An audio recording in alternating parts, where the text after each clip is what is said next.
తర్వాత మనకి ఇది టెక్స్ట్ బుక్లో లేదు, బట్ అయినా కూడా నేను సెర్చ్ చేసి చెప్తున్నా.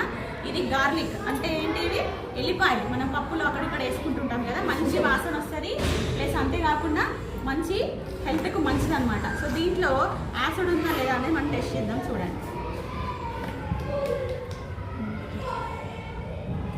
ఒక నిమిషం దీన్ని క్రష్ చేస్తా.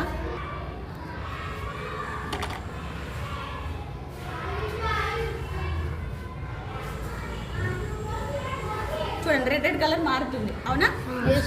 సో ఈ ఎల్లిపాయలు లేదా గార్లిక్లో ఉండే యాసిడ్స్ 2-3 రకాలు ఉంటాయి. ఆలిన్ యాసిడ్ లేదా ఆలిసిన్ యాసిడ్స్ అని ఉంటాయి అనమాట. సో ఈ యాసిడ్స్ వల్లనే దీనికి మంచి వాసన అనేది వస్తుంది. దీంట్లో మంచి హెల్దీ వాల్యూస్ కూడా ఉంటాయి. అదేవిధంగా నెక్స్ట్ చూడండి, ఇది అల్లం. తెలుసా మీకు అల్లము?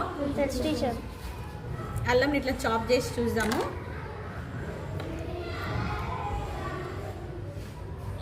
చూడండి, మారుతుందా కలర్?